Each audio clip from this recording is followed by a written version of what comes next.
అండి, నమస్తే. Welcome to KS eats. నేను మీ సౌజన్య. ఈరోజు మన స్పెషల్ ఆంధ్ర స్టైల్ చేపల పులుసు. ఆంధ్రాలో చేపల పులుసును ఈ పద్ధతిలోనే చేయాలని ఏం లేదండి. ఒక్కో ప్రాంతంలో ఒక్కోలా చేస్తుంటారు. ప్రతి పద్ధతికి ప్రత్యేకమైన రుచి, ప్రాసెస్ ఉంటుంది. ఆ రుచి మనకు నచ్చితే అది అద్భుతమే కదా. ఈసారి నేను చేసిన ఈ పద్ధతిలో ట్రై చేయండి. టేస్ట్ అయితే అద్దరిపోతుంది. మరైతే ప్రాసెస్ని స్టార్ట్ చేసేద్దామా ఇప్పుడు. ముందుగా బౌల్లో శుభ్రం చేసిన కేజీ చేప ముక్కలను తీసుకోవాలి. ఉప్పు పసుపుతో శుభ్రం చేస్తే చేప ముక్కలు నీసువాసన రాకుండా ఉంటాయి. ఇప్పుడు ఇందులో 3 స్పూన్ల కారాన్ని వేసుకోవాలి. అలాగే 1/2 టీ స్పూన్ పసుపును వేసుకోవాలి. 1 టేబుల్ స్పూన్ ఉప్పు వేసుకొని ఉప్పు, పసుపు, కారం ముక్కలకు బాగా పట్టించాలి. ఇలా మ్యారినేట్ చేసి పెట్టుకోవటం వలన ఉప్పు, కారం ముక్కలకు బాగా పడుతుంది. ముక్క చప్పగా లేకుండా రుచిగా ఉంటుంది. అంతా బాగా కలిసిన తరువాత మూత పెట్టి గంటసేపు పక్కన పెట్టుకోవాలి. టైం లేకపోతే అరగంట సేపు ఉంచినా సరిపోతుంది. గ్రేవీని ప్రిపేర్ చేసుకోవటానికి కావలసిన పదార్థాలు: 2 టేబుల్ స్పూన్ల అల్లం, 1/2 టీ స్పూన్ జీలకర్ర, 1 టేబుల్ స్పూన్ ధనియాలు, 50 గ్రాముల సాంబార్ ఆనియన్, 10 వెల్లుల్లి రెబ్బలు, 3 పెద్ద సైజు ఉల్లిపాయలు, 2 చిన్న సైజు టమాటాలు, 4 పచ్చిమిరపకాయలు, 1/4 కట్ట కొత్తిమీర, 2 రెమ్మల కరివేపాకు, 40 గ్రాముల చింతపండు. పెద్ద ఉల్లిపాయలను, టమాటాలను చిన్న ముక్కలుగా కట్ చేసుకోవాలి. పచ్చిమిరపకాయలను కొంచెం మజ్జిగ చీల్చి ఘాటు పెట్టుకోవాలి. ఇలా ఘాటు పెట్టుకోవటం వలన పచ్చిమిరపకాయల కారం పులుసుకు పడుతుంది. అలాగే చూడటానికి కూడా బాగుంటాయి. ఇప్పుడు మిక్సీ జార్లో మనం తీసుకున్న 1/2 టీ స్పూన్ జీలకర్ర, 1 టేబుల్ స్పూన్ ధనియాలు, 2 టేబుల్ స్పూన్ల అల్లం, 10 వెల్లుల్లి రెబ్బలు, పొట్టు తీసి శుభ్రం చేసిన 50 గ్రాముల సాంబార్ ఆనియన్ను వేసుకొని మెత్తగా పేస్ట్ చేసుకోవాలి. అలాగే టమాటా ముక్కలను కూడా మిక్సీలో వేసుకొని ప్యూరీ చేసుకోవాలి. ఇప్పుడు వెడల్పుగా మందంగా ఉన్న పాత్రలో 100 ml రిఫైన్డ్ ఆయిల్ని వేసుకొని వేడి చేసుకోవాలి. చేపల పులుసుకు నూనె ఎక్కువగానే తీసుకోవాలి.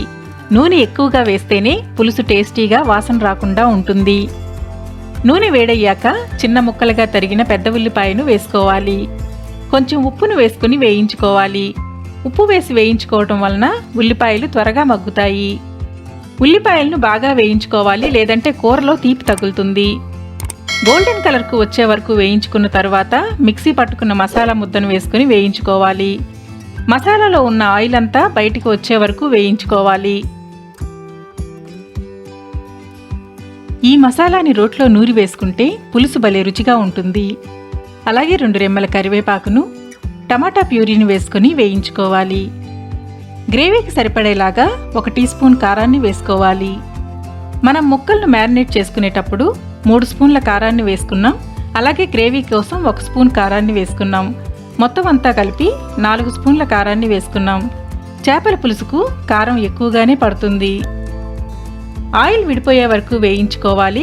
ఆయిల్ విడిపోయిన తర్వాత ముక్కలను వేసుకొని మూత పెట్టి 2 నిమిషాల పాటు మగ్గించుకోవాలి. ముక్కలు ఒకదాని మీద ఒకటి పడేలాగా కాకుండా పక్కపక్కన అమర్చుకోవాలి. చేపల పులుసు కోసం వెడల్పుగా మందంగా ఉండే చేపల సట్టి మార్కెట్లో దొరుకుతుంది. ఇలా చేపల సట్టిలో పులుసు చేసుకున్నామంటే ముక్క చెదిరిపోకుండా పర్ఫెక్ట్గా వస్తుంది. 2 నిమిషాలు మగ్గించుకున్న తర్వాత నానబెట్టి పెట్టుకున్న 40 గ్రాముల చింతపండు రసాన్ని వేసుకొని ముక్కలు మునిగే వరకు నీళ్లను పోసుకోవాలి. పులుసు, గ్రేవీ అంతా ముక్కలకు పట్టేలాగా పాత్రను కదిలిస్తూ కలుపుకోవాలి. చేప పులుసు ఎప్పుడు గరిటతో కలపకూడదు, పాత్రను కదిలిస్తూ కలుపుకోవాలి. అలాగే 4 చీల్చిన పచ్చిమిరపకాయలను వేసుకుని మీడియం టు లో ఫ్లేమ్లో ఉడికించుకోవాలి. పులుసు దగ్గరికి వచ్చి బాగా మరుగుతున్నప్పుడు 2 స్పూన్ల ఎండు కొబ్బరి పొడిని వేసుకోవాలి. మార్కెట్లో దొరికే ఎండు కొబ్బరి పొడి కాకుండా అప్పటికప్పుడు ఇంట్లో కొబ్బరి పొడిని చేసి వేసుకుంటే టేస్టీగా ఉంటుంది. అలాగే 1/4 కట్ట శుభ్రం చేసిన కొత్తిమీరను కాడలతో సహా వేసుకొని గ్రేవీ దగ్గరికి వచ్చి ఆయిల్ పైకి తేలే వరకు ఉడికించుకోవాలి. చివరిగా కొంచెం కొత్తిమీరను చల్లుకొని ఉప్పు చెక్ చేసుకొని అవసరమైతే రుచికి సరిపడా ఉప్పును వేసుకొని ఒకసారి అంతా కలుపుకోవాలి. అంతేనండి, చేపల పులుసు రెడీ అయిపోయింది. పులుసు వేడివేడిగా సర్వ్ చేసుకునే కన్నా కొంచెం సమయం గడిచి చల్లారిన తర్వాత తింటే చాలా బాగుంటుంది. ముక్కలకు ఉప్పు కారం పట్టించి మ్యారినేట్ చేయటం వలన పులుసుతో పాటు ముక్కలు కూడా చప్పగా లేకుండా రుచిగా ఉంటాయి. మరి ఇంకెందుకు ఆలస్యం, ఈసారి ఇలా ట్రై చేసి ఎలా వచ్చిందో కామెంట్ చేసి చెప్పండి. వీడియో నచ్చితే లైక్ చేసి సబ్స్క్రైబ్ చేయండి. మరిన్ని వీడియోస్ కోసం కేసీస్ ఛానల్ని చూస్తూనే ఉండండి. Thank you for watching.